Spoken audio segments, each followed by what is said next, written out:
Hi, folks. Hello, world. Crazy Joe here. We are going to tonight. Tucker is at a wedding, so he will be not with us right away. So, we are going to show some old 1970s In Search of, which gonna be kind of cool. So that's what we're gonna do. Hope everybody's having a great weekend. I hope everybody had a nice 4th of July yesterday. Mine was okay. We had our live stream, which did really well. Showed quite a few comics. It was fun. Good, exciting times. So, let's start it off. Bloop.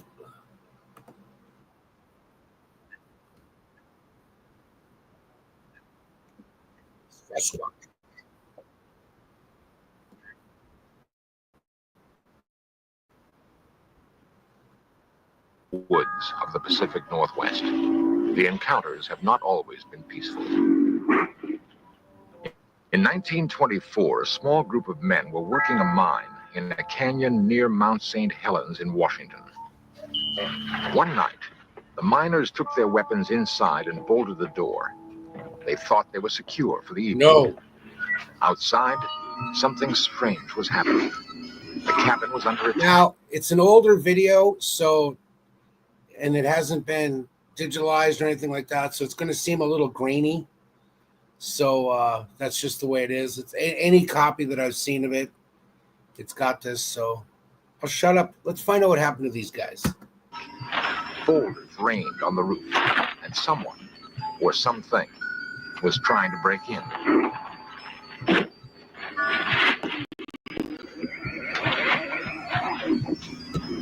The miners later described their attackers as large, hairy apes. The siege lasted several hours.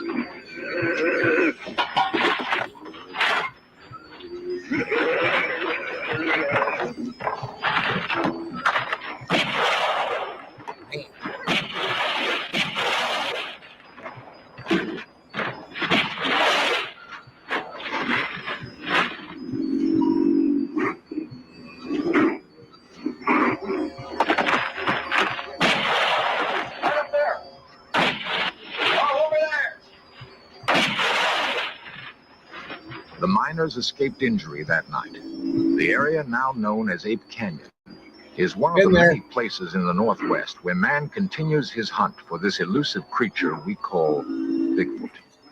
I'm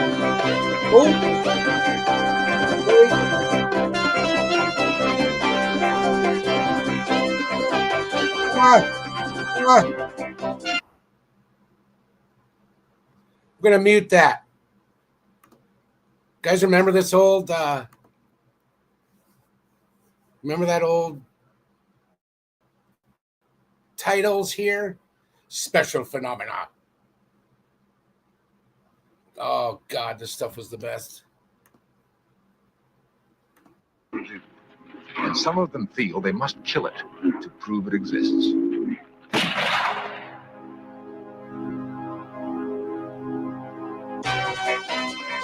This series presents information based in part on theory and... Yes, sorry.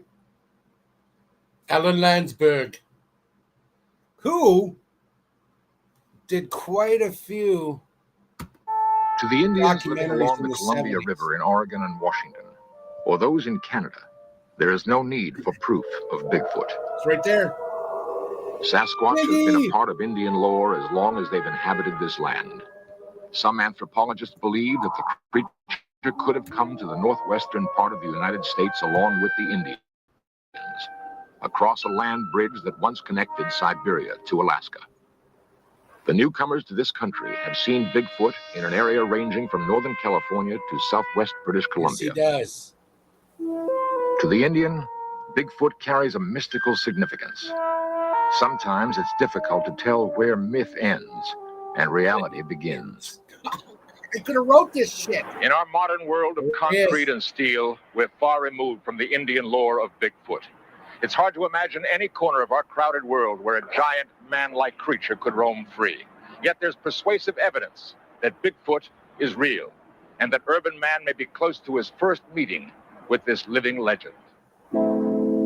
It is felt by some scientists that Bigfoot falls somewhere in this progressive chart of man.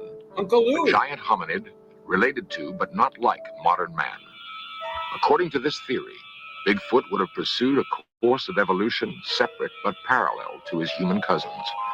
Dr. Grover Krantz is an anthropologist at Washington State University.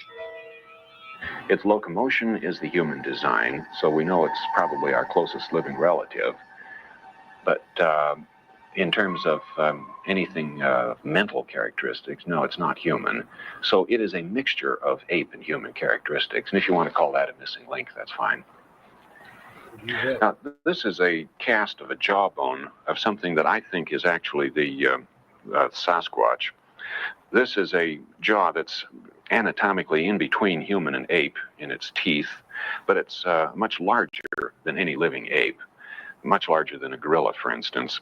These are known from fossils about 1 million years old in China, and it has been named Gigantopithecus, and it has approximately the characteristics that our Sasquatch has, so I'm inclined to think that this species just simply is continuing today. The most convincing visual evidence of Bigfoot is a film taken by Roger Patterson in Northern California. Dr. Krantz believes it to be authentic. I've examined the film many times, watching it forward, backwards, stop frame, measured, and everything. And all of the anatomy of the creature is perfectly consistent. It just simply does not fit with a man wearing a suit. In fact, a suit of that size, we can establish exactly how big it is. There's no way a man could fit into it. The shoulders and chest are simply too wide. The feet are properly designed for carrying that kind of body weight, and that doesn't make any sense unless you've got a body of that size. And Patterson could not have faked any of this stuff. I talked to him about some of the things I saw, and he didn't even understand what I was talking about. Reports of Bigfoot sightings in the Northwest go all the way back to 1811. There have been some in other parts of the United States, but most have come in the area from Northern California to British Columbia. In 1882, a British Columbia newspaper published the story of railroad workers who saw and captured a creature they called Jacko. No one seems to know what happened to that creature, but the hunt for others has brought headlines all across the United States. There have been an estimated 2,000 reported sightings of Bigfoot. Half of those are considered fakes. The other half are very real, especially to those. Look at that. Like, I lived out there, as most of you know. It is so, there's no, like, just driving out to the coast from Portland, and you're on the highway, the inner highways there, there's no way that we have walked every section of that land out there. There's no way. There could be something living out there for years. Hey, Rob, what's up, dude? Just watching some In Search Of, dude, with Leonard Nimoy. But there's no way.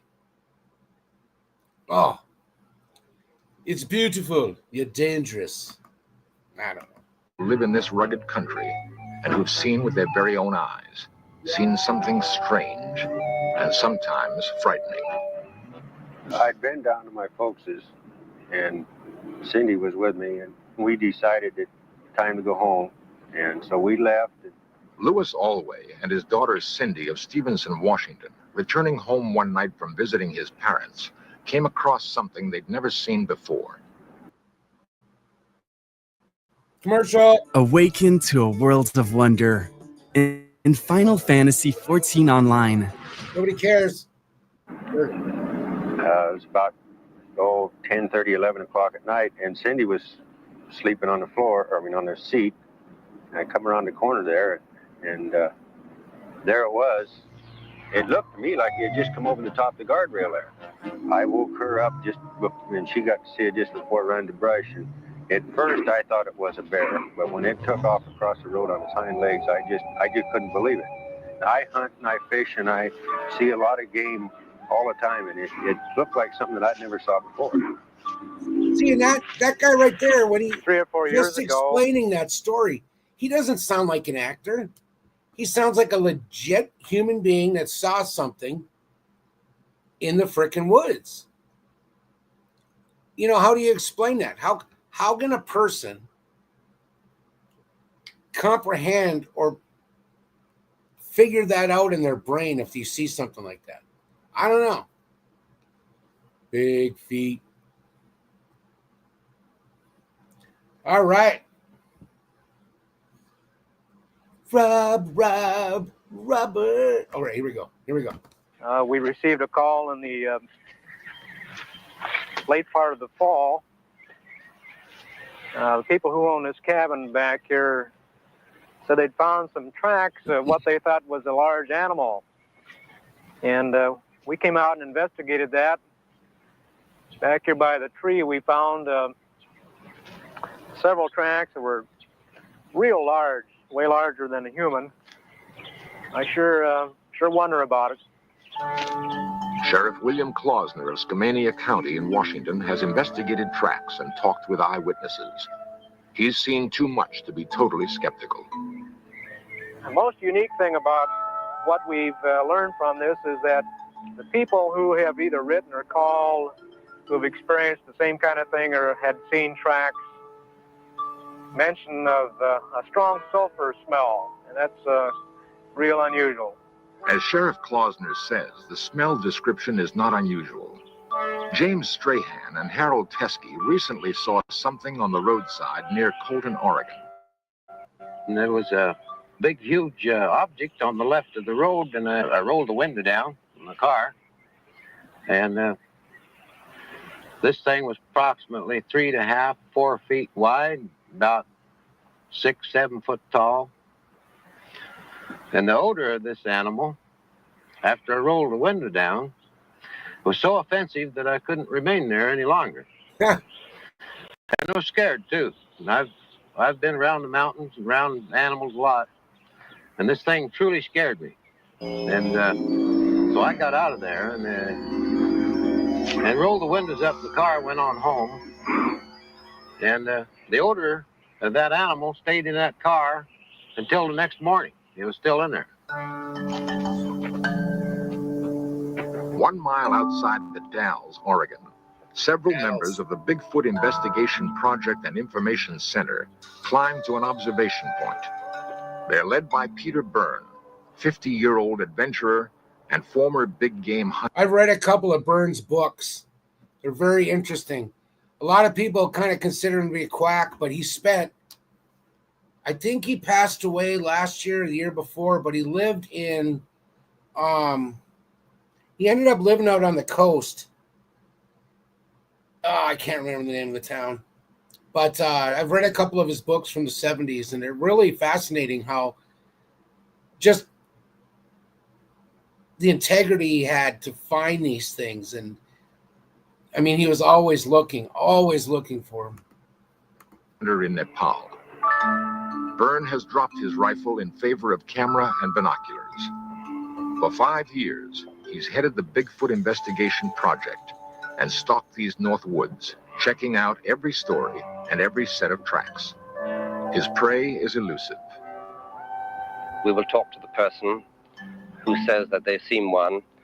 We will talk to their family, perhaps to their employers or employees. We'll talk to the local police to see if they know them, to find out if the person is simply a joker, a hoaxer of some kind, or if they're a person of reputation and of known integrity. And then we'll go and see the person, we'll interview them, and of course we'll try and get to the place of the actual sighting as quickly as possible. One of the most credible sightings took place near Mount Hood, Oregon in 1974. 2 loggers, Jack Cochran and Furman Osborne, were working in an area of fallen timber. Cochran explains what he saw. I looked off towards the woods, and I saw these 2 long legs moving at the edge of the timber. And as this thing walked, it walked with a glide, and then it reached an arm out and kind of touched the tree as it walked by. And I saw these wide shoulders, and then it just moved off down the hill.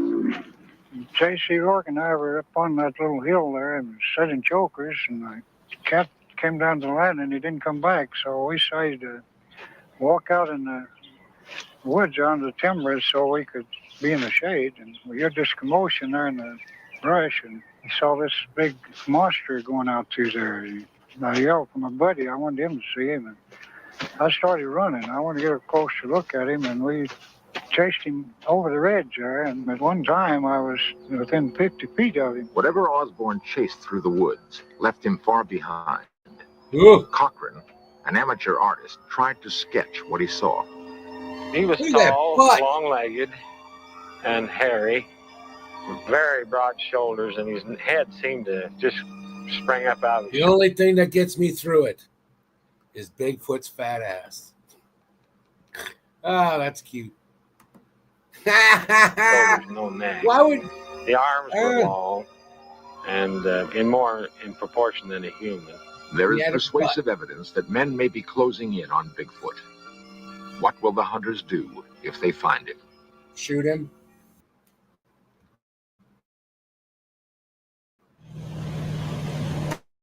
The Raven is up. Sorry, guys. But his intel checks out. And we'll just smooth it out a little bit, make sure it runs into all the cracks and corners. And that's really all there is to it. Peter Byrne, professional Bigfoot investigator. Before doing this. And now Hundreds of unexplained footprints have been found in these woods. They receive close examination by the experts. this is a plaster cast of an actual footprint here. And it's a 13.5-inch cast. And it has a number of peculiarities. One is the normal bulge behind the big toe or the hallux, and then there's a second bulge. And this is peculiar to all of the footprints that we have seen. Nobody really knows what causes this second bulge. Perhaps it's a muscle of some kind to support the enormous weight. This is a cast of an individual that's very obviously crippled. And I studied this some length and found these two bulges on the outside of the foot. Anatomically, they have to correspond to a couple of gaps in the bones in the foot themselves.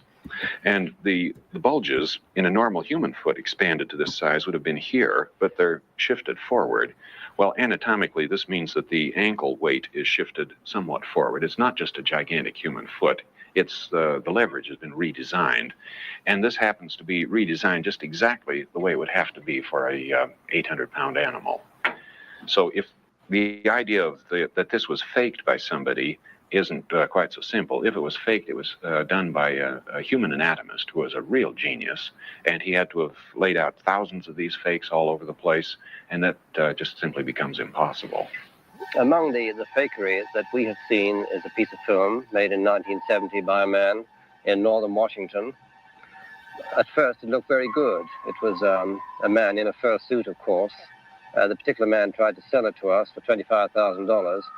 And he told us that the creature in this movie was 8 foot 6 inches in height. But when we found the area, we were able to do our own measurements. And we saw that the creature in the fur suit, or the man in the fur suit, was a little under 6 feet in height. This is, I think, is a good example of the kind of fakery that we have encountered through the years. Throughout the Northwest, there are hundreds of men hunting for Bigfoot. Don Peterson, Jack Sullivan, and James Huskin have searched for several years. They believe the hunt will end with a bullet. Oh, I think eventually somebody's going to bring one in. It's the only way. Pictures aren't going to be enough because there's been film taken of one of these creatures anyway. And it's in dispute. Like Jim said, if we take a bunch of pictures, they're going to be under dispute. And if you can shoot one animal, you might be able to save the rest of them from everybody else from shooting them too. And that sets up a conflict among Bigfoot hunters. Does it have to be killed to prove it exists? Through the centuries, the mighty Columbia River, separating Washington and Oregon, has cut a deep gorge on its way to the Pacific Ocean. It is a big, rugged, beautiful land where man holds a deep respect for nature. In Stevenson, Washington, they passed an ordinance setting a $10,000 fine or 5 years in jail for killing a Bigfoot. The people living in this country have a special relationship to the woods. They depend on the land for their survival. They may not totally believe in Bigfoot, but they believe in the possibility. And they don't want it killed, at least not in their county. District Attorney Robert Leake. We didn't feel that if there was such an animal, that the animal had ever harmed anybody, or that it had done anything that deserved to be shot or captured. We need a piece of the body. Nothing else will be accepted. I think that there are many other ways of proving the existence of something other than killing that particular thing that you're trying to prove exists. My preference would be to locate a hunter who has shot and killed one, and perhaps because he thought he killed a valuable animal or a peculiar human, he might not have said anything about it. But if he would come forward, perhaps we could examine the place where he killed it, and we might find a few bones, and then the whole thing is settled right there. If we don't find such an old kill, then the only alternative remaining is to kill one now. And grisly as that sounds, I think that is probably what we'll have to do. I would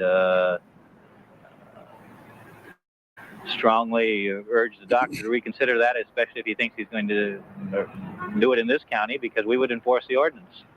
Why add more controversy to something that's already controversial? Although what we have to have is a specimen for scientific identification. I think it would be morally wrong. I see no reason. In fact, I talked to a small boy, a schoolboy recently, and he said some people say shoot one to prove that they're there. And then he said, supposing the one they shoot is the last one. Well, my answer to that is if they become extinct, so what? If they're not proven, it doesn't make any difference. We have a lot of animals that became extinct in the past, and there's nothing we can do about it. And if this animal remains unaccepted, who cares if it becomes extinct? They're obviously rare. I don't like there are not that very class. many of them. And as we see them, they could be a hominid form. It could be a man. To shoot one would be totally wrong. And we are totally opposed to this philosophy. While men ponder the dilemma, to kill or not to kill, many Indians wonder why this preoccupation with proving Bigfoot exists. To the Indian, there is no doubt. Many, like Mrs. Joe Washington, see the hunt for Bigfoot just another intrusion into their sacred past. You'll never be able to, you might say, civilize them like the white man done to us. He's somebody that belongs in the area that he chooses to live in. And if someone did bring him down,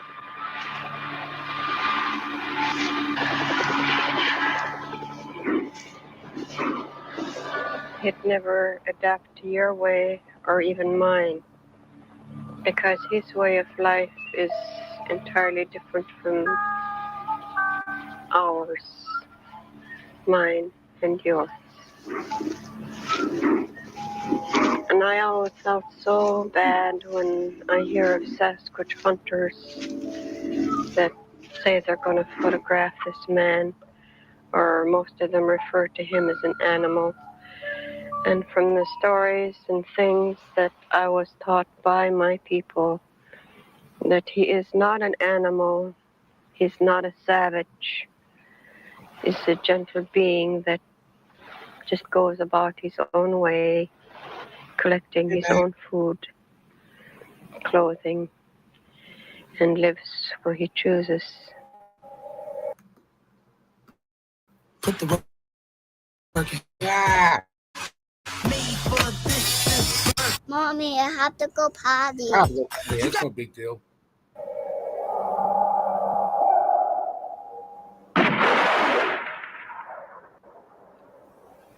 Whoa. That was Mount St. Helens. Man, with his ingenuity and machinery, continues to stalk this creature. A creature described by the Indians as a gentle being, wanting to live in peace in his own habitat. A creature some scientists believe is a link to centuries long past. The gorilla is mentioned in Greek mythology going back hundreds and hundreds of years, and yet it was not discovered until the late 18th century. And the subspecies, the mountain gorilla, was not identified until early 1900. And there are other examples. The fossil fish that was discovered in the Indian Ocean only a few years ago, believed to be extinct for 80 million years. This is the coelacanth, and now it's known to still live off the coast of Africa. Is that the case with Bigfoot? Is this creature really a relative of the Gigantopithecus, a primate that lived over 1 million years ago in China? The land lends itself to hide such a creature. There is food for it to survive. It does not need man. But it may have to die at the hands of man to prove to him that there is such a thing called Bigfoot. If we assume that Bigfoot is real and that men are closing in on this seemingly gentle monster, then we must prepare for that first meeting. To have eluded us for so long, Bigfoot must understand men very well. The burden will be on us to understand him. Bigfoot may well be waiting for some sign that we're ready. We ain't ready. Yes, Matt, In Search Of. We're going to watch a couple episodes here. We watched the first one here. I love these old shows. Especially when they bring in, Mike, you brought up a good point. I think I'm going to do some research. Maybe next week we'll watch a video on the natives and the history of Bigfoot. Because if you saw at the beginning of this episode, they had the totem poles. And when I was out in Oregon, I did a lot of research on Bigfoot and stuff, and I read some books. And the reason why there's always a monster, big brown sharp teeth on top was because it was a large creature. It was a large man. But yeah, these old videos, they just bring up the happy feels for me. Okay, we're going to watch another one here. Give me 1 second.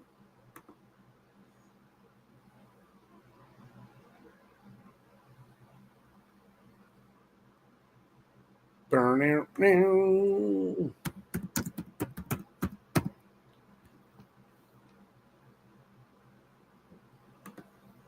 Let's see what we got.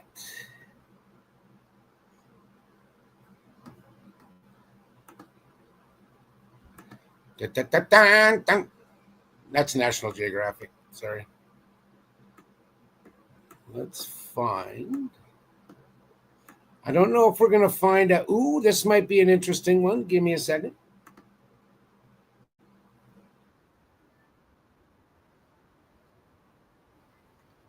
All right. Another good one for us 70 freaks. Oh, yeah, this.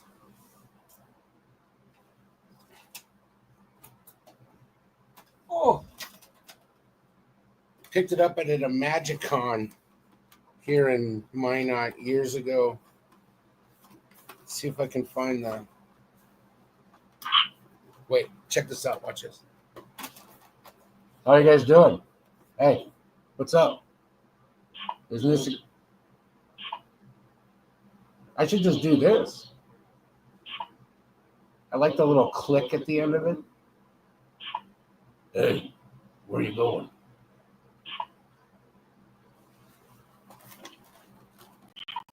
Sorry, sometimes you just gotta do what you gotta do, you know?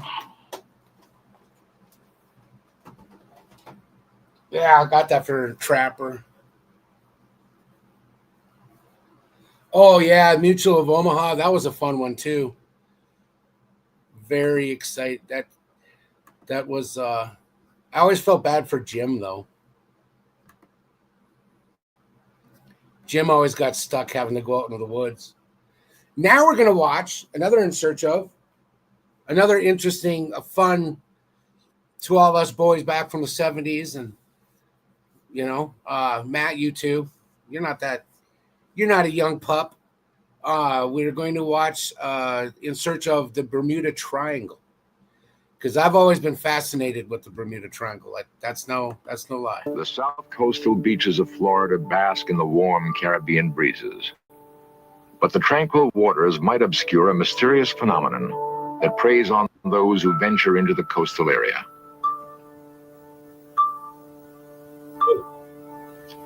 A United States Air Force bomber disappeared in 1968.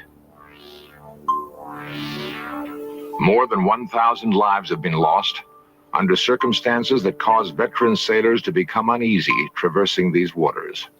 For ships like the Proteus have disappeared without a trace.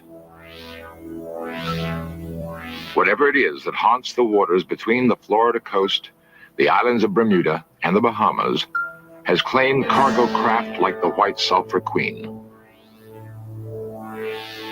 In the open waters of the Atlantic Ocean, there abides a phenomenon difficult to explain. A danger zone that seems to swallow ships and planes. No one has found a satisfactory answer, but somewhere in this region, between the sea and the sky, lurks the solution to the mystery of the Bermuda Triangle.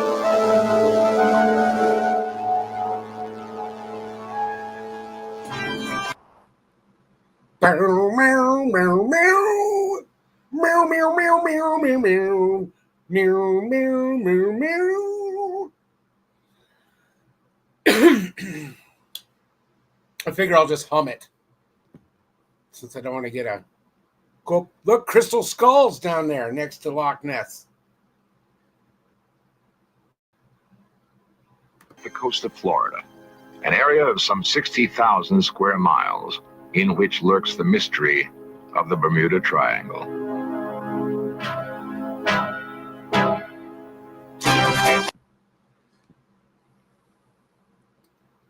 Robert L. Long, Leonard Nimoy, and once again, Mr. Alan Landsberg.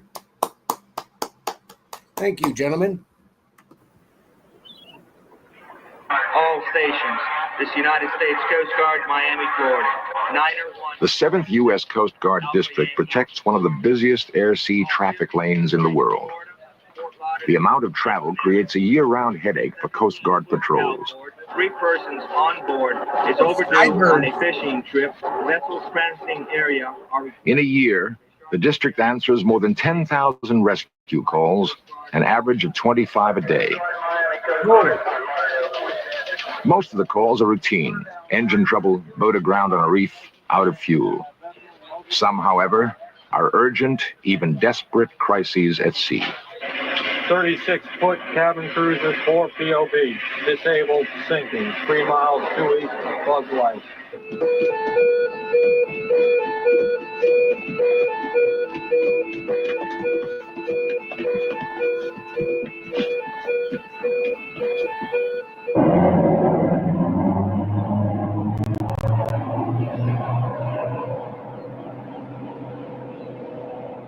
Within seconds of a confirmed emergency, veteran Coast Guard rescue crews head for distressed boats. The greatest number of calls concern overdue boats. Some cases stem simply from the anxiety of shorebound relatives. Others are caused by the vast number of inexperienced weekend sailors, long on daring, but short on navigation skills. And then there are the other cases. The disappearances that cannot be explained. They occur most often in a triangle-shaped wedge bounded by Florida, the Bahamas. Sorry for stopping again, guys. Mike, that's a good point, man. You know, underwater testings. But the thing is, now that we know, with all the government cover-up and everything that's been uncovered in the last few years, that there are bases of some kind in the water. You know, it could have been some kind of a test, some tests that they were doing, but did we have that technology back then to do that in this early, 70s, late 60s? Well, even back in the World War II, whenever the, fighter pilots and all that.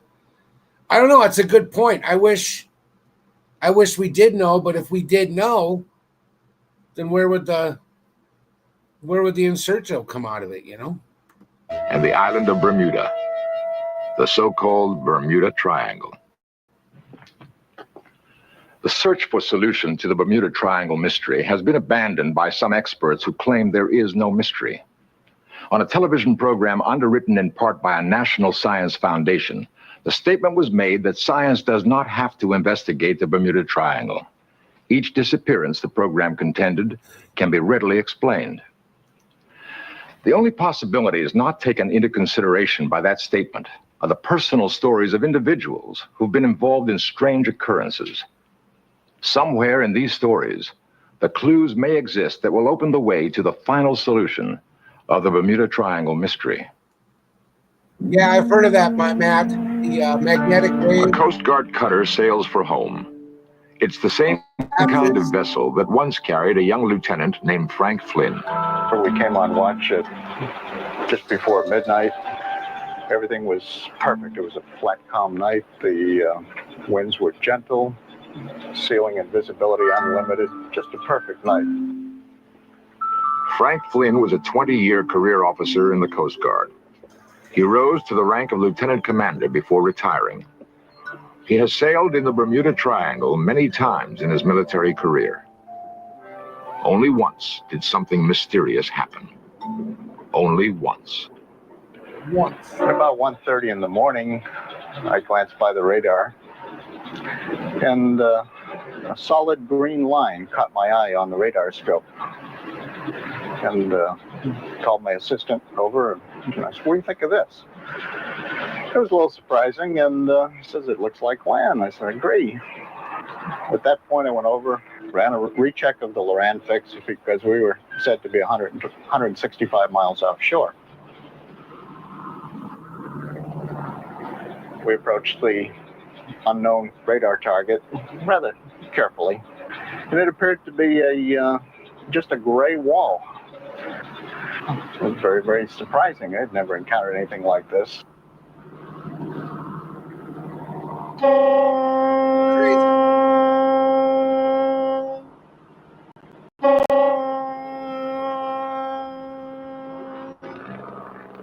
Overhead, you could still see the stars, and the seas were still calm. There was no action. Everything was perfect, other than this gray mass just sitting there.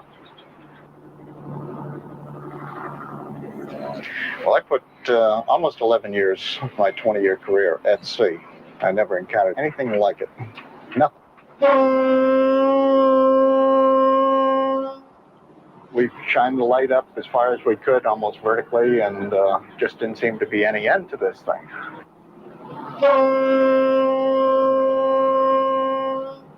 I was on the port wing of the bridge and looked up at the carbon arc light. I could just barely see a very dull glow.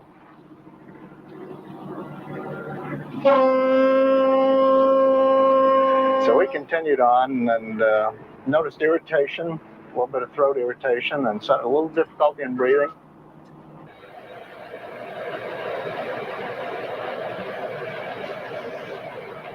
The engine room called indicating they were having a little problems with steam pressure.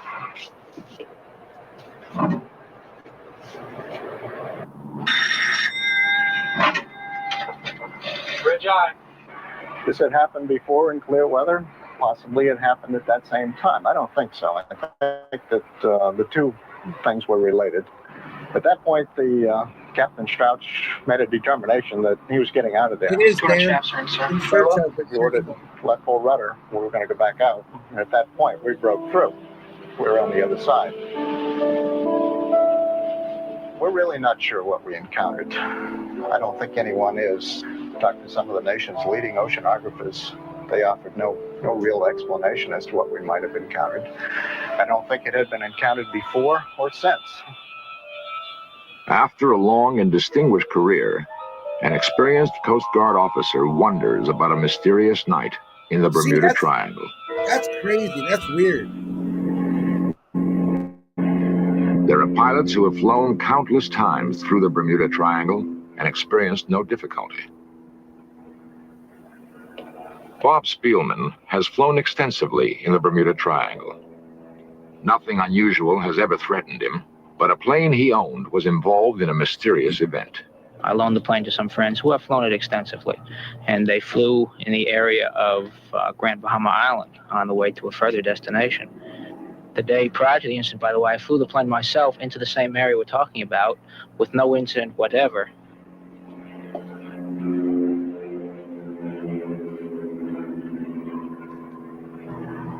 weather was considered fantastic, the finest flying weather possible, ceiling and visibility unlimited, the kind of weather that any pilot dreams about.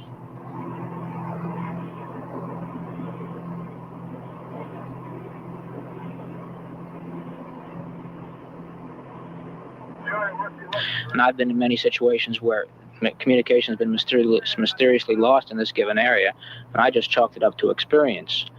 But even after looking into it carefully and looking into all of the gadgetry on board the aircraft, there's no explanation as to why. Atmospheric conditions didn't explain it.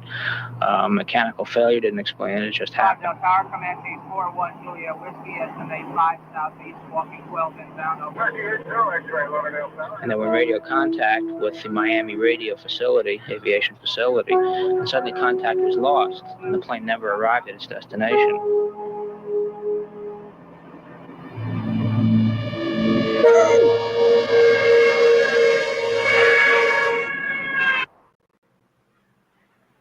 Somehow, the Triangle had claimed 5 victims on a clear day in good weather.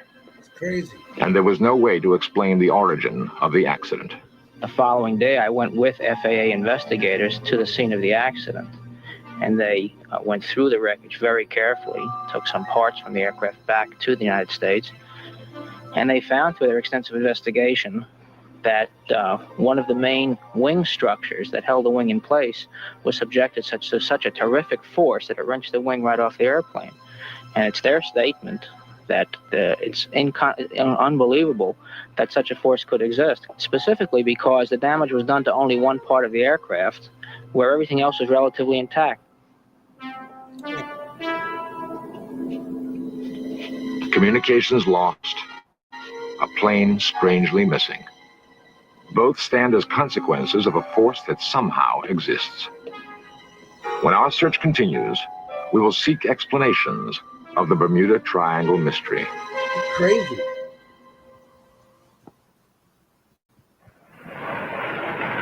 Ray Smithers classifies himself as an amateur researcher seeking a solution to the mystery of the Bermuda Triangle. Ray concedes that no single idea will provide the answer, but is forced to wonder if there is any truth to what he heard one night while broadcasting on WFTL, Fort Lauderdale. WFTL! In 19 years of radio, I've been in and out of a lot of studios, but when I walk into this particular studio, I still get strange vibes.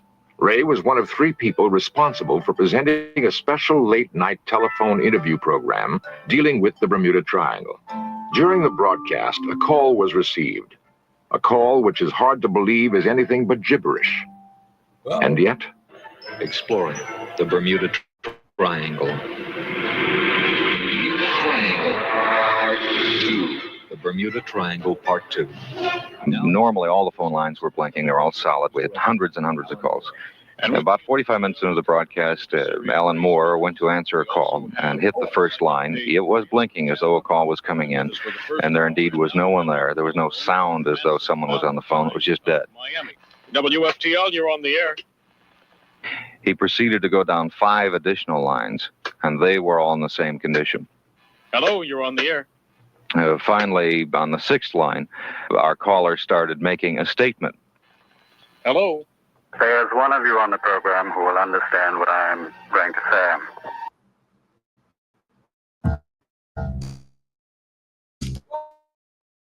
Oh! What is this shit? I was getting goosebumps. More capacity, more cupcakes. I don't care about the cupcakes. KitchenAid Bowl Lift Stand Mixer. Stupid mixer. And every living thing on this planet has an aura. The area that you are discussing now is the aura of this planet. It is the communicative channel through which the Million Council governs this planet. Anyone going into the area when the communicative channel is open do not disappear, but they are in the timeless void. They are all perfectly alive and well. It is the only area through which the council can communicate with this planet. Well, we lost someone here. Let's see who we have. There is no way to certify the authenticity of the call. That is awesome. All we know is the strange result the call produced. It's Monday morning. The morning DJ on the air offhandedly said, "Have you heard our broadcast in the Bermuda Triangle? We had quite a good show last night." Something just in general reference to the show. Immediately after saying that, our switchboard lit up. People said, "Gee, I had a physical or mental reaction when that guy called last night on your show. That strange voice." An unprecedented number of callers reported an emotionally unsettling experience. Whether the caller is real or not, he provides a solution unsatisfying to any reasonable investigator. Personally, I have to say that as an amateur researcher in the subject, and someone who certainly has had the public pulse felt, my final conclusion is something strange is happening. I don't think everyone is a mysterious case, no. By the same token, there are cases that are totally, absolutely baffling and unexplainable. From 18th century British Navy records come the first indications of mysterious disappearances. In the early 20th century, there were cargo ships like the Marine Sulphur Queen, which disappeared with all hands. The ore-carrying freighter Proteus was lost without a trace in 1941. The United States Navy sub Scorpion lost in 1968. Months of investigation produced no clue to the reason for the sub sinking. In 1965, a C-119 was lost on routine patrol.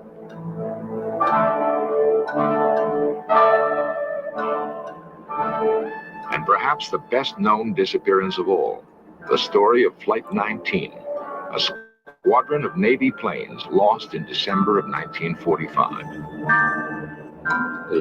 Which Steven Spielberg used as the pilots in Close Encounters of the Third Kind. It's pretty sweet. Yeah, Dan, this is the Leonard Nimoy from the 70s. This is from 76. And let's try to find that. I'm going to try to find that when this is over here. I'm going to try to find that radio caller. Maybe squadron had a triangle out east and northeast of us to fly as navigation training. Carlton Hamilton has been deeply involved in commercial and private aviation for 25 years in the area of the Bermuda Triangle. I've had controller jobs at Miami International Tower, operations officer jobs at Miami International Tower, and then chief of Opelika ATC Tower. Hamilton was personally involved in the events leading to the disappearance of Flight 19. I was on duty as an airport traffic control tower operator during that particular flight. We at Miami Tower handled this flight on the initial phase just east of Miami.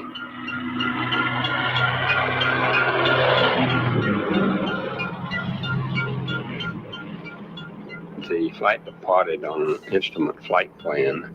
As I recall, the flight went out at 4,000 feet. I believe they were supposed to climb up to 6,000 feet. The weather would be termed generally fair. Both civilian and military control tower operators made contact as the flight departed. Routine instrument flight plan conversation that issues to a flight leader gives the aircraft the authority to fly at a certain altitude or a given altitude, along with the fact that he's going to follow a given course. And generally then the wind, altimeter, and routine things of this nature are issued to a flight of this nature. There was no indication whatsoever that was anything wrong. And when I lost contact with it, it was never heard from again. Crazy. 5 planes, 14 men lost somewhere. There should have been a trace. During the rescue attempt, the mystery deepened. Subsequently, a search aircraft, as a matter of fact, several search aircraft went out, but one of the PBY aircraft also went down on this search for the fighter-type aircraft. Particularly on the PBY was a just sudden loss of ability to contact the aircraft. the finish of a transmission, and then no answer. 250 planes and ships discovered no trace of the missing squadron. That's crazy. For Carlton Hamilton, that fact deepens the enigma of the Bermuda Triangle. They did not ever find any trace of any one of the fighters, nor did they find any trace of the PBY search aircraft.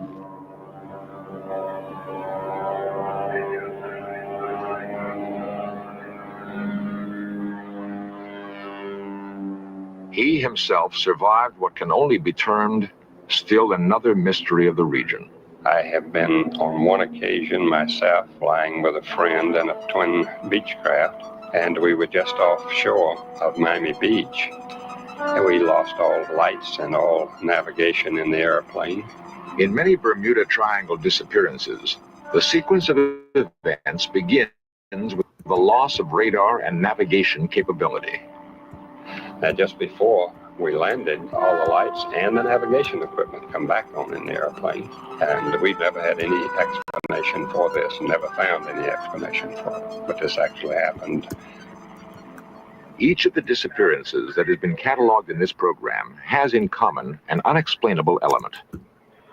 Does Carlton Hamilton, a veteran of Bermuda Triangle aviation, believe that there is a mystery involved? Yes, I do. I believe that there's something very definitely within that Devil's Triangle. At low altitudes, I don't think that it extends too high above the surface, but possibly 6 to 8, maybe 10,000 feet. And possibly is being created by something under the surface or at the floor of the ocean, has been my theory of it. Somewhere beneath the Atlantic may lie the solution to the Bermuda Triangle mystery.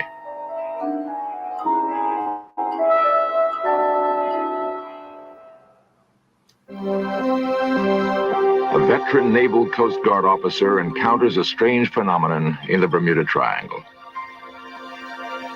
A pilot with many hours of flying time finds his plane torn apart by an unknown force.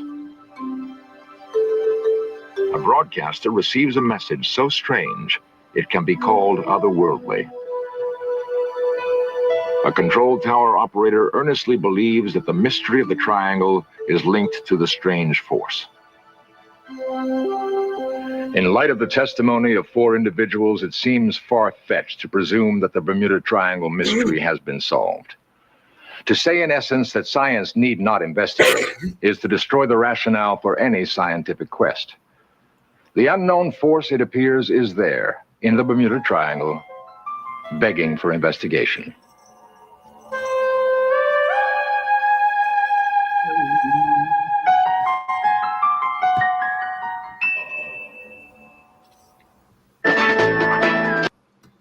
Woo! That one, Ray Smithers, okay? Quester Files.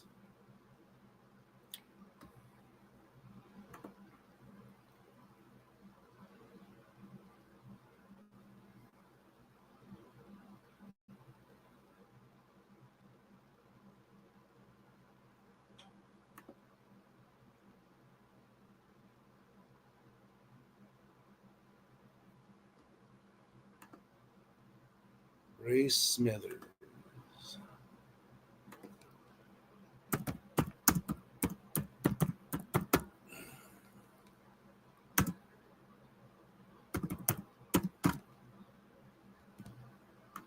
Give me a second here, folks.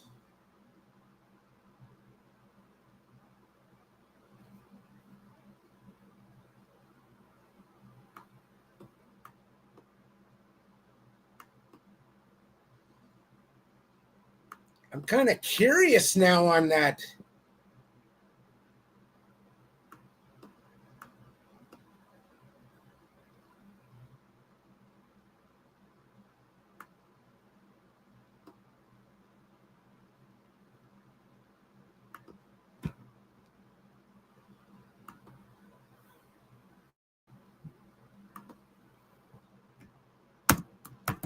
Sorry, guys.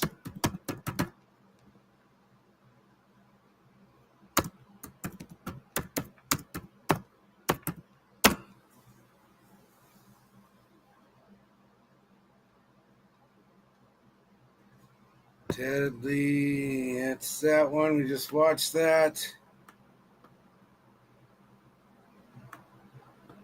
Trying to find the.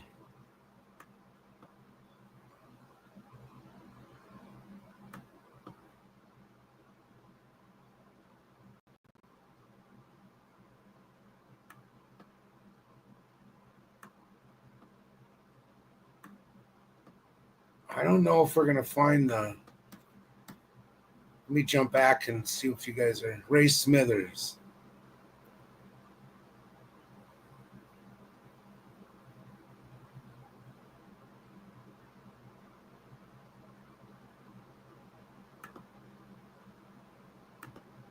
Do, do, do, do. No, no, no, no, no, no.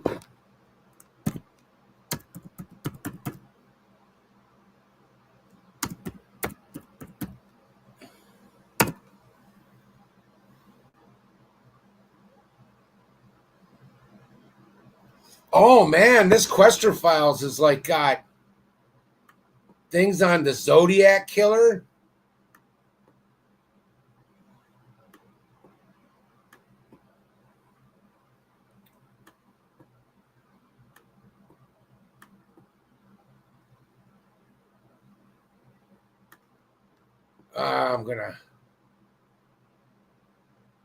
I don't want to waste time with that right now. Yeah.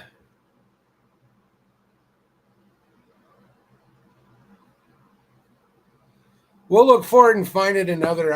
I wanted to get into another. This is bringing up some good discussion, though, you know. Let me.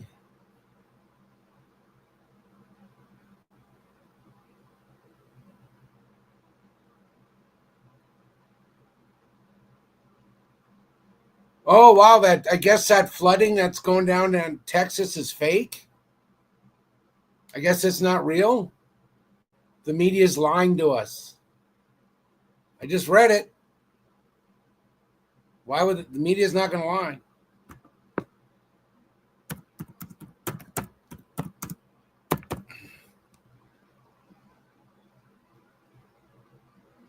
One second here.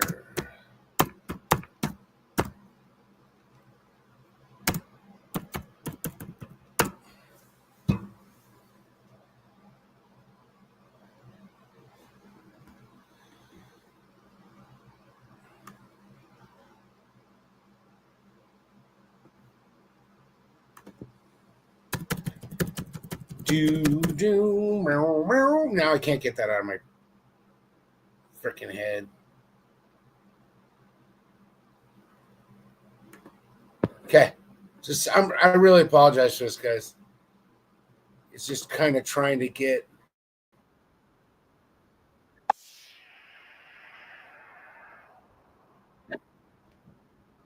Yes, a second.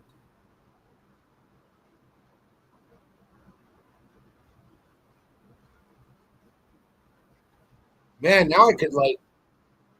See, I think it would be fun to use this time to go into,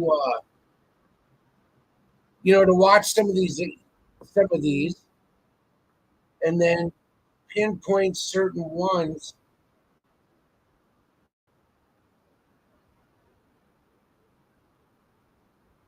Here we go.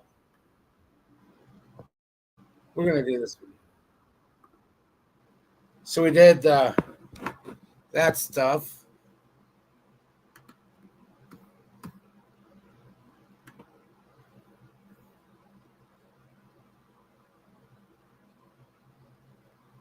Yeah, that's another weird one, man. That tunnel rats. That's just too weird. Okay, we're going to do one now on a lake monster, but not the one you think.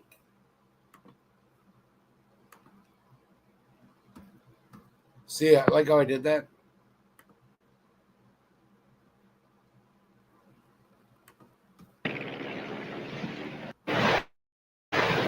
On a sunny day in July 1977, Aaron Neely was water skiing with Ed Fletcher and his daughter in Canada's Lake Hogan. As shown in this reenactment, Aaron was an expert and had skied these waters many times. Neither Ed nor his daughter was alarmed when Aaron took a spill, but they were when she started screaming.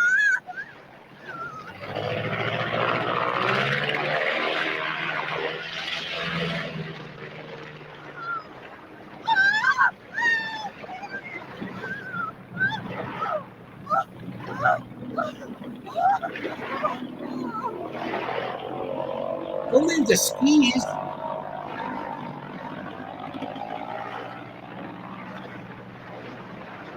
Safely in the boat, young Aaron told a terrifying story of coming face to face with a huge serpent-like monster.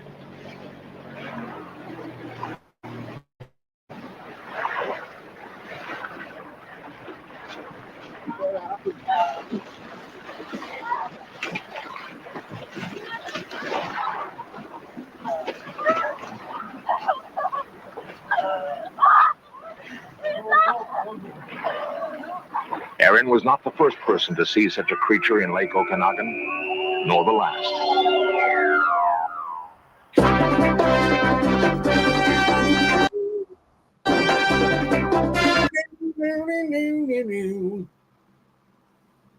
Magic and witchcraft. Oh, you guys, I love this show. I'm so glad we're doing this right now, watching these. This is the kind of shit that put, like, why my mind is the way my mind is.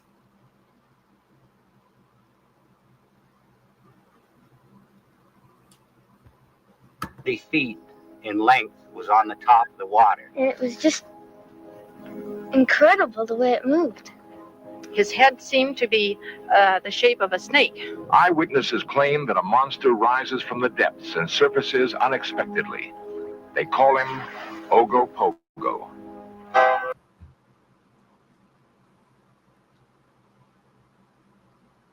Had to get rid of that. I just don't want to. I don't want to risk it. Lake Ogopogo.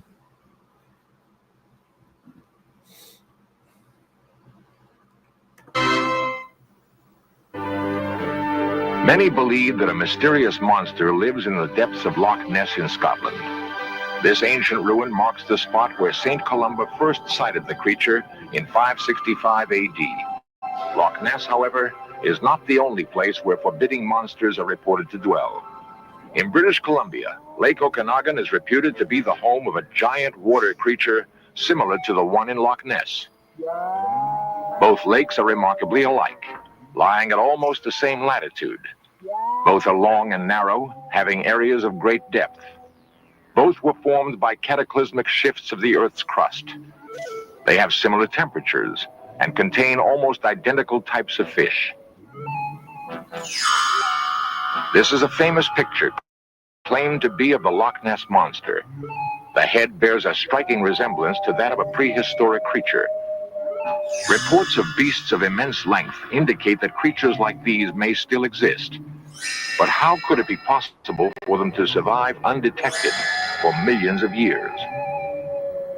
If such creatures unknown to science do indeed exist, what could they be? Fish, mammal, reptile, or some species long thought to be extinct? 40 years ago, the scientific world was stunned by the discovery of a coelacanth, a fish believed to have been extinct for 60 million years. Not only was it very much alive, but many times larger than any of its ancestors. If such a discovery happened once, could it not happen again? On the surface, Lake Okanagan presents a scene of calm beauty, but this view can change in a moment. Winds rise seemingly from nowhere, whipping the lake into a fury. Can it be that below this changeable surface dwells a creature rivaling the famous Loch Ness Monster? The Okanagan Indians have lived near the shores of the lake for centuries, long before the white man. Like all Indians, they hold a deep reverence for nature, believing that all of creation is part of the plan of the Great Spirit. The Indians of Okanagan both respect and fear their lake. Many of their legends are built around it.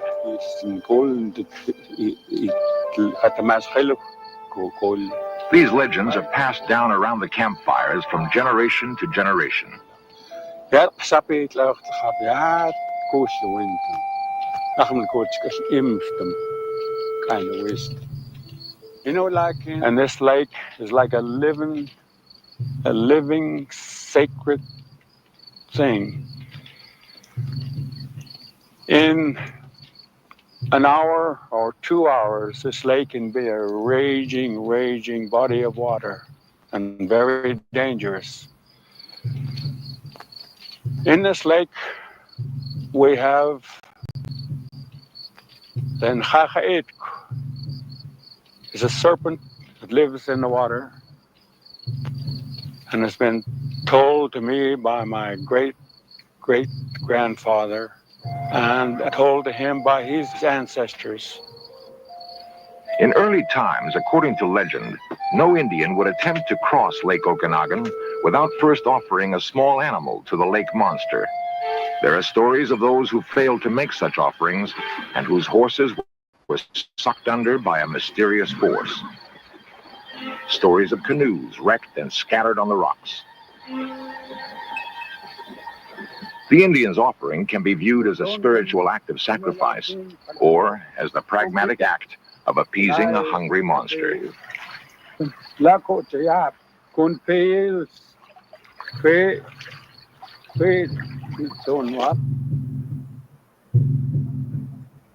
At the Kelowna Museum near Lake Okanagan, we talked with curator Ursula Surtees, who has devoted years to the study of the local Indian culture. Nahatik lived about midway down Okanagan Lake in a little cabin underneath Squally Point. And Ogopogo, or Nahatik, was a creature that had to be appeased whenever the occasion arose. Many people have cast some doubts as to whether Ogopogo was really there, but the Indian people have for years known about Ogopogo, and we have learned over a long period of time that Indian legends, for the most part, have a very substantial amount of fact and truth in them. Mary Moon is the author of Ogopogo, the Okanagan Mystery. I first came up into this lake country in 1972 as assistant editor of a magazine to write 7 or 8 stories about this area. And everywhere I went up and down the valley, they kept saying this funny word, Ogopogo, Ogopogo. And I said, what's an Ogopogo? And they said, oh, the snake in the lake. And I said, what? They said, the snake in the lake. And I said, please tell me about it. And they rounded up half a dozen people, 7 or 8 people, of stunning respectability and great enthusiasm and great sincerity. And they told me their stories, and they all hung together. We launched our boat at Peachland. Harry and Betty Staines have often cruised these waters. About 1/3 of the way across, we noticed a commotion in the water to our right, and we turned our boat in that direction. When we got near this area, we noticed this huge creature emerged from the water and was swimming in a northerly direction. When I looked at it, I was just scared to death. It looked so huge. And I remember in particular the fins on the top of it, the bone structures. You know, it was just so really stood out, the white bone structure. And I said, oh, it's got fins, you know. And I said to Harry, let's not go any closer. It just may tip the boat over. Yeah, it was so big. We've been holidaying in this area for the past 30 years with our family. We've heard of Ogopogo, but we never believed in it. But Betty and I are real believers now that there's a huge creature in this lake. Jeffrey Sherwin remembers. It was a calm day, just like it is today. We were fishing on the lake, my son David, myself, and his 2 friends. Parallel to the shore, we were trolling when one of the boys shouted, look at that funny-looking wave. I turned and looked at the strangest-looking thing I'd ever seen in my life. I saw 2 humps sticking out of the water, heading for shore. We watched it for a full 3 minutes as the object, whatever it was, reached the shore. It was 5 feet short of the shore. I expected to see it walk up out of the water when the whole thing sank. I don't know what it was, but I think I saw Ogopogo. I've been ridiculed about this many times since, but I'll tell you right now, there's no way that I'd make a liar out of my son and his friends. The first time Ed Fletcher and his daughter Jill. Jill and I were idling out in the bay there, and we were all about 2 blocks from the shore, and all of a sudden this huge mound came up in front of us. And we shut the boat off, and by the time that the boat had stopped, we had almost coasted up to within reaching distance of it. And that particular day, we chased Ogopogo for about an hour and a half, and out of an hour and a half, we got 5 pictures. We saw just around 50 feet out, just one hump. There was just one hump there. I guess it would have been around 3 feet high, and it was dark. And one of the reasons we believe that we've seen it so many times is because of the boat. The boat has an electrical current developed by the motor going through into the rudder, and this creates what they call electrolysis.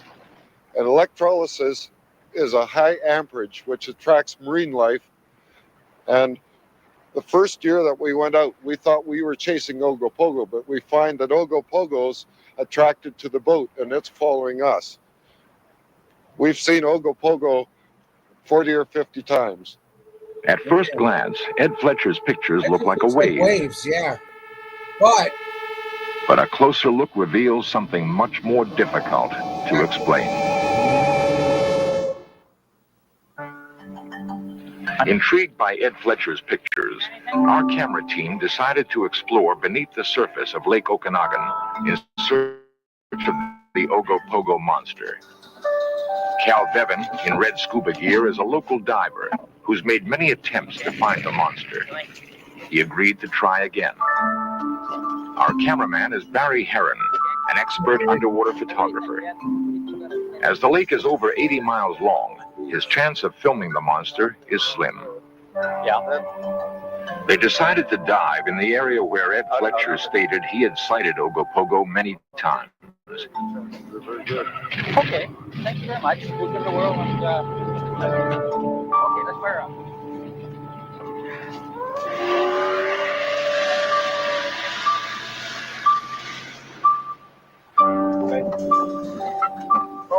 It was near this spot that young Aaron Neely reported a face-to-face confrontation with the monster.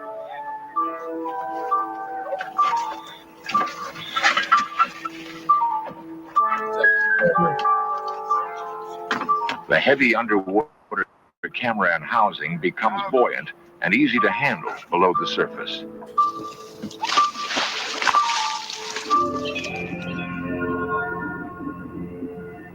That's actually that's surprisingly clear.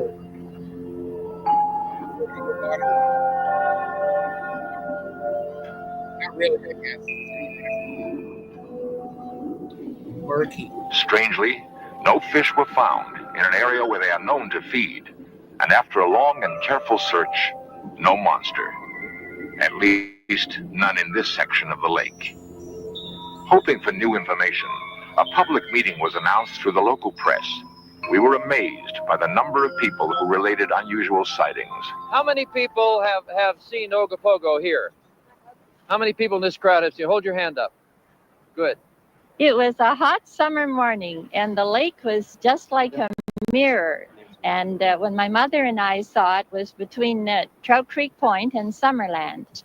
And this head came up out of the water like a huge horse's head. And the back of it was quite calm. The lake was still there. Then its head went down, and the back of it just lashed like this. And I would estimate it would be about 35 feet long. And the whole thing I seen, head and all. And boy, he all at once, he went down. He must have seen me. Went down, and the waves all. Another guy by the name of Ed, he's not here anymore. He's in Prince George. He stopped behind me. And he says, "What did you see?" I just seen Ogopogo. And all at once he says, "Gee, look at the waves in there." I says, "Yeah, I just seen Ogopogo, the whole thing," I says. He didn't believe me. He says, "But, oh, it's true. It must be true then." So we says, "Let's go to the Willow Inn for coffee." And we went down the Willow Inn and told everybody, "You're crazy, you're crazy. What have you been drinking?" I says, "Nothing." I says, "I just seen Ogopogo." They didn't believe me, eh?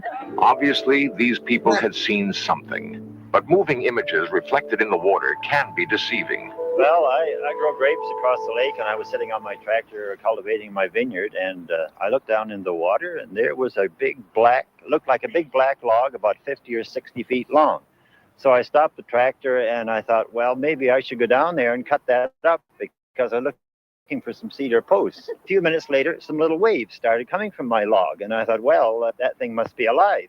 And suddenly, it started up, made a huge circle, and a terrific lashing of water, and then two coils came out of the water about 4 or 5 feet high, and they were the most beautiful green you have ever seen. We were part of a large group on a family picnic sort of thing in the summertime, and about 6 o'clock in the evening, the water was all quiet and calm, much as it is right now, and all of a sudden it started to churn. Yes, it was definitely something serpentine about this creature. It made its own wake behind it. Waves from passing boats often take 5 minutes to reach the shore. Could such waves appear to be large humps moving through the water? It had 3 humps, and it looked like the shadow of a tail at the back. One day, our crew was the victim of a hoax. Someone with a sense of humor tied 3 tires together. For a moment, the In Search of camera team thought they'd seen Ogopogo. Even allowing for optical illusions, there's much that is difficult to explain away in the many sightings. One thing is certain, the sincerity of the people interviewed. Ed Fletcher, for example, has spent a great deal of time and money continuing his own investigation. Do I understand that you saw a creature in the lake that had texture something like the skin of the shark that's swimming past here? Yes, very much similar. Sort of very smooth and shiny. No scales? No. Well, this head's just very getting similar around. to the shark and very similar to a whale's skin. Have you seen sharks and whales up close? Oh, yes, I have. In an attempt to identify what he had seen, Ed met with Willard Bascom, director of the Southern California Coastal Waters Research Project. Beside the tanks at a nearby museum, Fletcher compared the monster he had seen with some of the aquarium's underwater creatures. Oh, no, it swam this way. Side to side? Yeah. This creature we saw it didn't have fins. When it was swimming, it would show mounds in the water, only because of the way it was swimming like a snake. Ed learned that whales are capable of withstanding sudden and extreme changes of depths and pressures. But whales are saltwater mammals, not likely to be found in a mountain lake. Some believe Ogopogo to be a giant eel. Eels are known to grow to lengths of 20 feet, and they do inhabit freshwater lakes. One theory states that eunuch eels with little or no sex drive do not participate in the mating migration, but remain feeding on the bottom of lakes and grow to enormous size. Could Ogopogo be one of these? Pretty plausible. As their first attempt was inconclusive, our divers decide to try again. This time off Squally Point, where Indian legends tell of the cave-like home of the lake monster.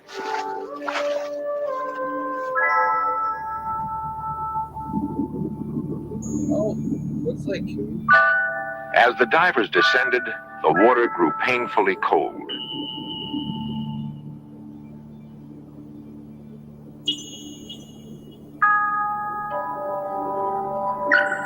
Amid the rocks, our divers found many cavernous openings, but no signs of Ogopogo living in any of them. Unable to capture the monster on film, our searchers had one more contact to make. The authoress of Beneath the Depths, Arlene Gall, who owns the only known motion picture footage reputed to be of Ogopogo. Oh. The most conclusive evidence that I personally feel that we have on the Ogopogo is the Folden film. The Folden film actually shows a large animate object surfacing, submerging, and propelling itself through the waters at a very high speed. There is very little doubt in my mind that there is a creature or creatures of massive size beneath the depths of Okanagan Lake. We optically enlarged the film, and on close examination, there was indeed a large object moving through the water, as shown by the white foam. Shit.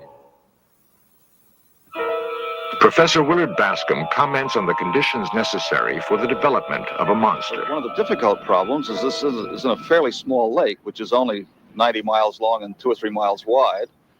And it just doesn't seem likely that you could have developed any animal quite so large in the relatively short time available since that lake was frozen solid during the ice ages. It just seems very unlikely to me. I do believe that in the open ocean, there's probably lots of very large animals that are so rarely seen by man, sea monsters, if you will, animals of a certain kind which are much larger than any others like that have ever been seen. All animals have certain problems of getting oxygen and of feeding and of living through the winter time and of mating and raising young and all the other things. And all of those things still need to be described about this particular creature, whatever it may be.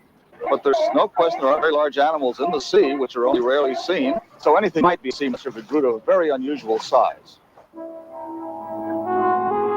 The persistent question remains, what is it so many reliable witnesses say they've seen in the lake? Could so many people be wrong? Whether the creature is something known or unknown, it's difficult to ignore these pictures and the large number of sightings of a creature scientists cannot explain. What it is, we still don't know. Perhaps someday, a scientific expedition will tell us. In the meantime, the fold-in film provides us with the most conclusive evidence that something very large lives in Lake Okanagan.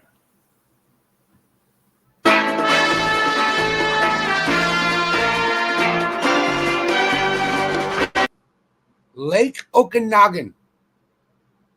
Ogopogo. All right.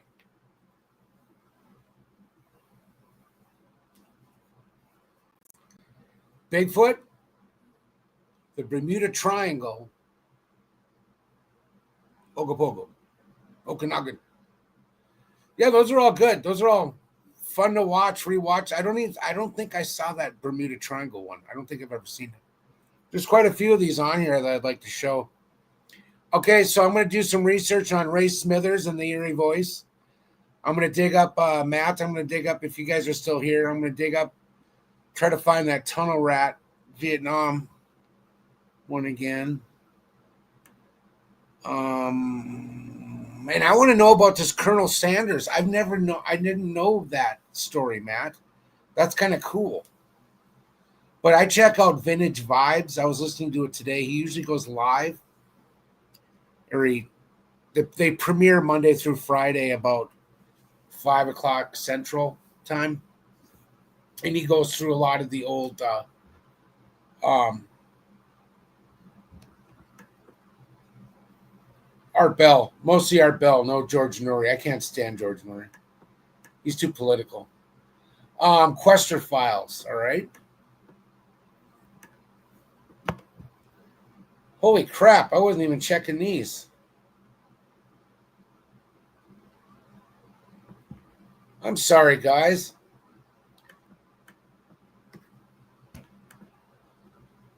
Just kind of go through these. Rick Rubin. Ah.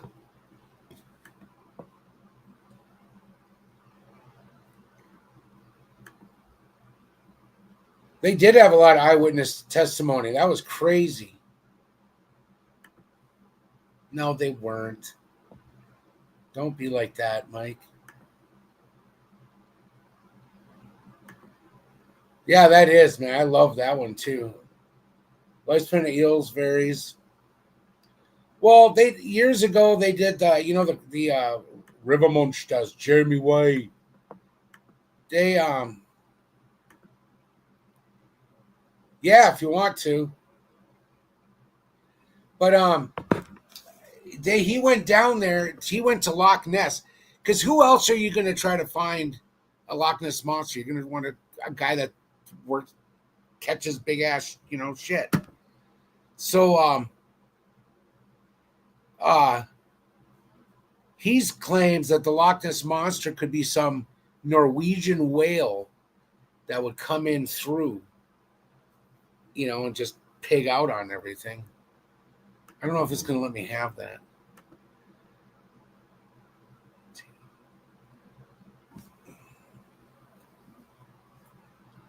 Colonel Sanders, that's crazy. I mean, Jimmy Carter saw one.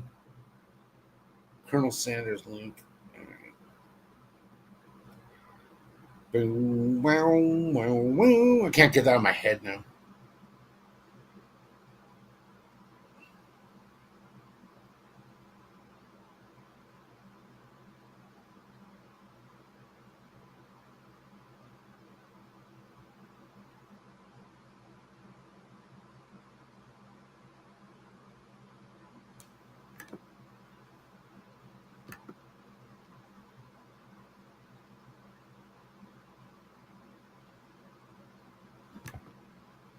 Summer fling in 52.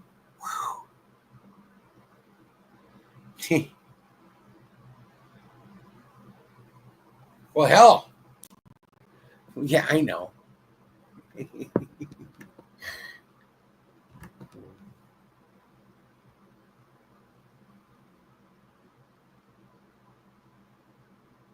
Oh, just a sec.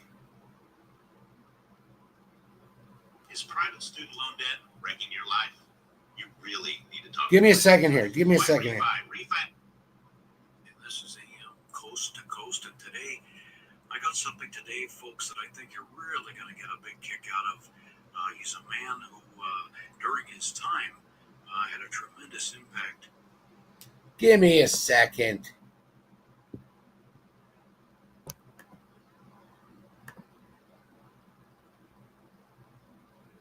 Oh, that's fine. Give me a second here.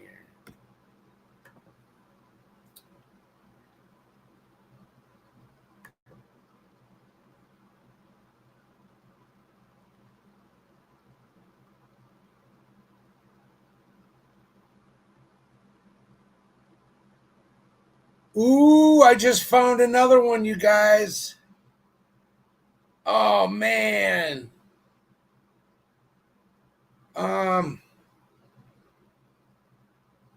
Monsters, Mysteries, or Myths, 1974, Rod Serling. All right.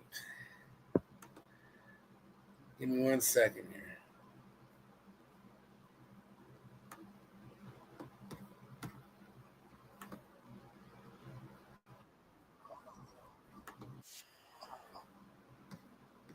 Give me a sec.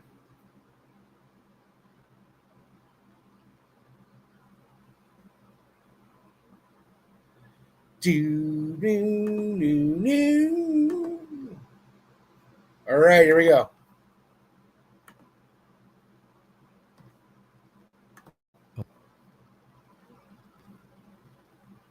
Of America and the world, for that matter, and still today, even though long past his death in the 80s, this man's name and face and voice are heard literally all over the world.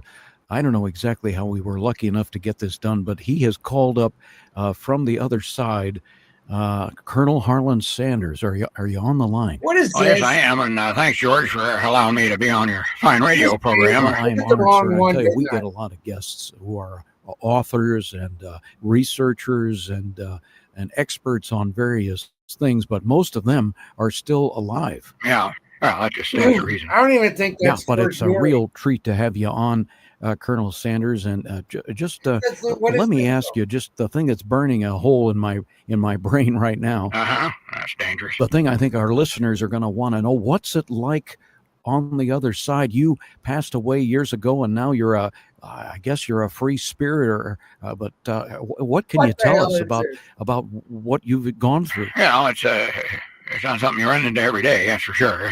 I'm still the same individual, you understand. I just able to oversee things a little more immediately. Oversee things? Yeah, literally, just oversee what's going on. If I'm interested to see how our chicken restaurants are doing in Tokyo, for example. Well, it's just a hop, skip, and a jump, really. Wow. Yeah. So, but I know your program, Mr. Neary, is devoted to otherworldly features. That's right. That's the tradition that's been passed down. Maybe you knew Art Bell, who originally had this program years ago. I used to listen to him, of course, when I'd travel cross country, sometimes late at night across the desert, and yeah, it was quite entertaining. That's how come I come to know about your show. I'm encouraged that it's still on. People are still interested in otherworldly things. Well, yes, there's tremendous interest in it. And let me ask you this, Colonel Sanders, did you ever, back in the day, did you ever have any kind of an experience with extraterrestrials at all, Colonel? One time when I was, before I started my chicken empire, I was traveling quite a bit, and I was driving through Kentucky one time. I did see some spooky little lights in the air, and I followed them for a while because I had a little time on my hands, and they were so curious. It looked like a strange craft that was circling around above some pine trees up there in the Blue Ridge Mountains. Is that a fact? Wow. Uh-huh. And what did that turn out to be? Well, it apparently was a fireworks factory that had blown up, and things were pretty active for quite a while there. And I guess a lot of people thought it was some sort of alien invasion, and really, I believe it was what you call an industrial accident. Okay. That's my only experience with flying saucers, per se. What about Bigfoot? Did you ever have any kind of? I mean, you must have traveled around and talked to an awful lot of people. I did. I traveled. I always traveled, Mr. Nearly. I traveled all over the country. I spoke to a whole lot of people, different people. You know, just about everybody eats chicken. And there was a fella come into one of my restaurants one time, and he ordered up about 15 of our $20 buckets. They weren't $20 back then, but would it be the equivalent, adjusting for time and everything? He must spend about $300 of today's dollars on chicken. Wow. And so naturally, so naturally, I asked him if he had some sort of a football game or a bunch of campers or what, and to ascertain why such an enormous quantity of chicken. And he told me that he was actually hunting Bigfoot. Hunting Bigfoot. That's right. He was. His plan was, anyway, what he told me. This is a long time ago now, but I remember it like it was yesterday. Wow. He told me that he was going to take his flatbed out into the wooded area that he knew of, where he suspected there would be a Bigfoot, and put these buckets around in a kind of a ring. A ring of chicken. A ring of chicken, yeah, exactly. And he had all kinds of cameras, I guess, and he was going to try and get some sort of an image of Bigfoot as he stumbled into this ring of chicken buckets. I guess the aroma would be so strong and so attractive that Bigfoot just wouldn't be able to resist it. I never thought about it before, but my original recipe chicken does attract a lot of different people. So why not a Bigfoot? And wow. And so what happened? Did he ever come back to the restaurant, Colonel, and say, hey, look at these photographs I got, and your chicken really did contribute to this scientific expedition, and we finally located... No, it wasn't like that at all. When I saw him again, I asked him about it, and he had a pretty sheepish look on his face. And oh, well, then he must know. Yeah, I don't think he made much headway with it, and that was a waste of a lot of good chicken, but I suppose in the interest of science, sometimes you have to make all kinds of sacrifices. Yeah, I guess you do. Well, Colonel, there's just a million questions I feel like I want to ask you, but right now, Colonel, I don't know if you're aware of this, but we're in the middle of a pandemic. A pan of what? A pandemic. It's a virus that has spread all over the whole planet, and right now people are under quarantine, and they're trying to stay away from other people, trying not to go out. I know. I've heard about that. Yeah. I do pick up radio waves, and I can pretty much access any social media I want to. Just because I'm dead doesn't mean I'm not, out of the loop. Yeah, that's why I'm encouraged that the management of Kentucky Fried Chicken are still keeping open, and we've got a pretty good takeout business going, so that's good. You can still get your chicken. You don't have to wander around in the woods like Bigfoot and look for it, because obviously that's a slow way to eat. Yeah, I guess so. Well, listen, Colonel, thanks so much for being on the show. Gosh, will you come back on again sometime? I really have no way of knowing, George. Time doesn't exist for me like it does for you, and who knows? By the time I think about it, I might come back on the show, and it'll be your grandson or your granddaughter running it. Wow, what a good point. Thanks so much, Colonel. Thanks for being a guest on AM Coast to Coast. Gosh. Oh, I know that guy. Okay. Oh, that was funny, dude. No, seriously, that was good. That was awesome. Well, that's kind of a weird way to get chicken.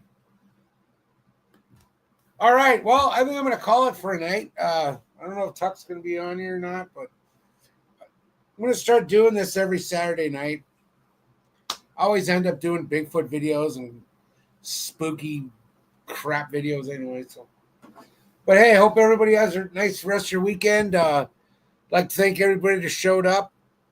Matt showed up, Mike, Merp. Rob was here for a while. Higgy showed up. God, I don't want to miss anybody because I'll feel like a dick. But yeah, everybody that showed up, thanks. But we will be back next. Thanks, Matt. We will be back next Saturday at this time. We'll show, probably last a little longer next week. So if you have any suggestions, let me know and we can kind of go through them. But I really want to do some more of those In Search Of. Might hit up. And the Rod Serling show.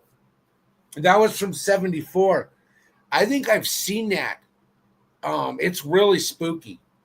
That was the one I specifically remembered it because I was living in an apartment. God, this must have been like 93, 94. And Joe Bob Briggs or TNT had their midnight Monster Vision thing late on Saturday nights. And I came home from the bar and God, I watched it. I remember sitting in my chair. I was all by myself in the apartment and that came on. And that was so spooky. So maybe we'll hit that up. We'll definitely hit that up next week. So Rod Serling show. But yeah, guys, thanks a lot for popping in here and helping out with the chat and stuff. That was awesome. But I'll keep in touch with you. Yep, Rod Serling show next week. A couple more of the oh yeah, see?